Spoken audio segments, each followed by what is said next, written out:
Hello friends, welcome to my channel. আজকে আমরা জানবো অযোধ্যা রাম মন্দির সম্বন্ধে কিছু ইম্পর্টেন্ট প্রশ্নোত্তর, যেগুলো তোমাদের এক্সামে আসতে পারে, বা এছাড়াও আমরা কিছু জানবো অযোধ্যা রাম মন্দির সম্বন্ধে।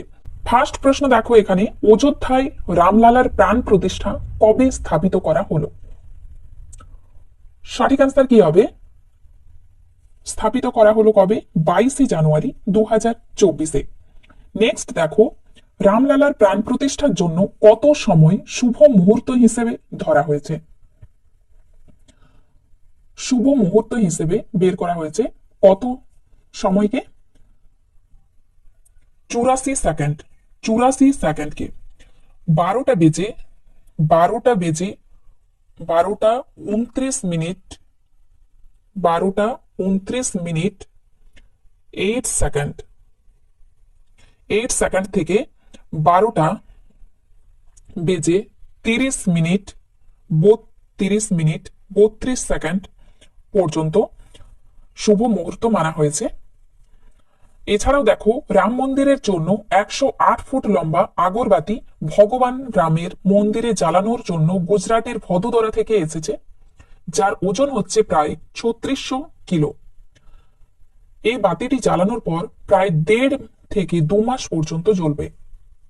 নেক্সট দেখো, অযোধ্যা রাম মন্দিরের ভব্য প্রাণ প্রতিষ্ঠা সমারোহ উদ্বোধন কে করেছেন? রাইট আনসার হবে প্রধানমন্ত্রী নরেন্দ্র মোদী। নেক্সট দেখো, অযোধ্যা রাম মন্দিরের বাস্তুকার কে? বাস্তুকার চন্দ্রকান্ত সোমপুরা। চন্দ্রকান্ত সোমপুরা। রাম মন্দিরের মুখ্য বাস্তুকার হচ্ছে শ্রী চন্দ্রকান্ত সোমপুরা।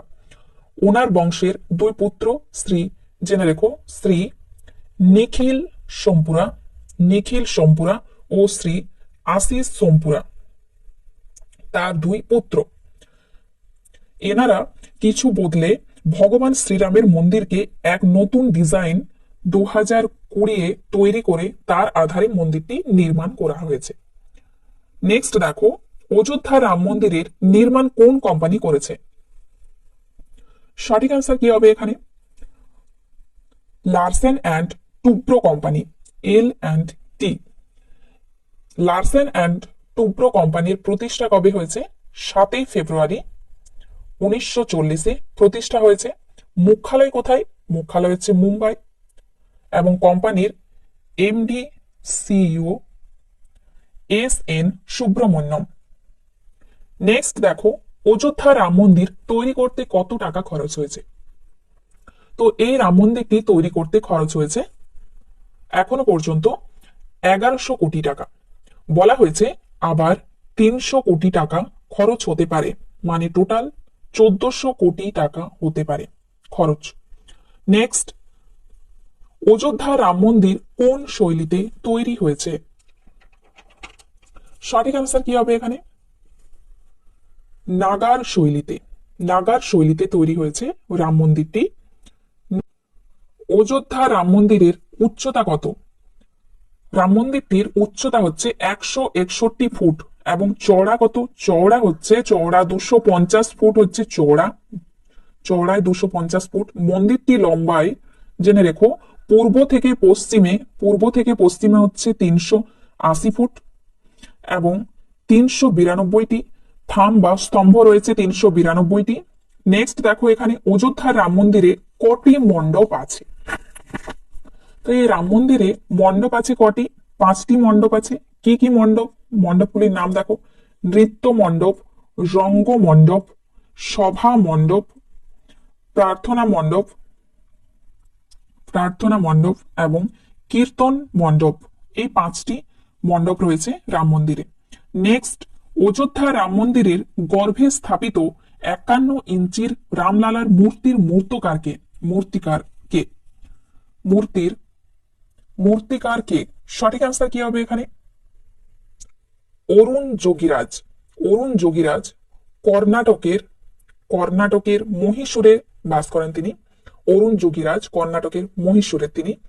নেক্সট, অযোধ্যা রাম মন্দিরের ভূমি পূজন বা শিলান্যাস কবে করা হয়েছে? সঠিক অ্যান্সার হবে এখানে 5ই আগস্ট 2020-তে শিলান্যাস করা হয়েছে রাম মন্দিরের। নেক্সট, শ্রীরাম জন্মভূমি মন্দিরের শিলান্যাস কে করেছেন? শিলান্যাস করা হয়েছে 5ই আগস্ট 2020-তে এবং শিলান্যাস কে করেছেন? প্রধানমন্ত্রী নরেন্দ্র মোদী। পরের প্রশ্ন, শ্রীরাম জন্মভূমির তীর্থক্ষেত্রর অধ্যক্ষ কে? তীর্থক্ষেত্রর অধ্যক্ষ কে? রাইট অ্যান্সার হবে মহন্ত নৃত্য গোপাল দাস। যখন সুপ্রিম কোর্টের শুনানি হয়েছিল তখন কেন্দ্র সরকার অযোধ্যা রাম মন্দির নির্মাণের জন্য শ্রীরাম জন্মভূমি তীর্থক্ষেত্র গঠন করেছিল। এটি হচ্ছে এক ট্রাস্ট। এই ট্রাস্টের অধ্যক্ষ হচ্ছে মহন্ত নৃত্য গোপাল দাস, মহাসচিবকে চম্পত রায় এবং কোষাধ্যক্ষ ট্রাস্টের গোবিন্দ দেবগিরি। পরের প্রশ্ন, অযোধ্যা বিবাদে সুপ্রিম কোর্ট কবে চূড়ান্ত শুনানি দিয়েছিল? সুপ্রিম কোর্ট চূড়ান্ত শুনানি দিয়েছিল কবে? 9ই নভেম্বর 2019-এ। এই শুনানিতে 2.2.77 একর যে বিবাদিত জমি রাম মন্দিরের নির্মাণের জন্য হিন্দুদের দেওয়া হয়েছে আর মুসলমানদের দেওয়া হয়েছে 5 একর জমি মসজিদ নির্মাণের জন্য। অযোধ্যা বিবাদ হয়েছিল কত একর জমি নিয়ে? 2.77 একর জমি নিয়ে অযোধ্যা বিবাদ হয়েছিল। পরের প্রশ্ন দেখো, অযোধ্যা বিবাদে মসজিদের জন্য কত জমি দেওয়া হয়েছে? মসজিদের জন্য দেওয়া হয়েছে 5 একর জমি। নেক্সট, অযোধ্যা বিবাদে কতদিন ম্যারাথন শুনানি চলেছিল? পরপর ম্যারাথন শুনানি চলেছিল 40 দিন। নেক্সট, বাবরি মসজিদ কবে ভেঙে ফেলা হয়েছে? ভেঙে ফেলা হয়েছিল 6 ডিসেম্বর 1992-এ। ওই সময় উত্তরপ্রদেশের মুখ্যমন্ত্রী কে ছিলেন? মুখ্যমন্ত্রী ছিলেন কল্যাণ সিং এবং দেশের প্রধানমন্ত্রী কে ছিলেন? প্রধানমন্ত্রী ছিলেন PV নরসিমা রাও। PV নরসিমা রাও প্রধানমন্ত্রী ছিলেন। পরের প্রশ্ন দেখো, বাবরি মসজিদের নির্মাণ কার দ্বারা করা হয়েছে? কার দ্বারা করা হয়েছিল বাবরি মসজিদের নির্মাণ? মীর বাকি। 1527-1528-এ বাবর করিয়েছিল মীর বাকিকে দিয়ে বাবরি মসজিদ। অযোধ্যার পুরাতন নাম কি? অযোধ্যার পূর্বেই নাম কি ছিল? সাকেত। সাকেত ছিল অযোধ্যার পুরনো নাম। নেক্সট, অযোধ্যা কোন নদীর তীরে অবস্থিত? অযোধ্যা কোন নদীর তীরে অবস্থিত? অযোধ্যা হচ্ছে সরয়ূ নদীর তীরে অবস্থিত অযোধ্যা। লাস্ট প্রশ্ন দেখো, অযোধ্যা কোন রাজ্যে অবস্থিত? এটি তোমরা কমেন্ট বক্সে কমেন্ট করে জানাবে। আজকের ভিডিও এখানেই শেষ। তোমাদের যদি ভিডিওটি ভালো লেগে থাকে তাহলে অবশ্যই লাইক করবে এবং বন্ধুদের সাথে শেয়ার করবে। চ্যানেলটি যারা নতুন দেখছো তারা অবশ্যই সাবস্ক্রাইব করে রাখবে।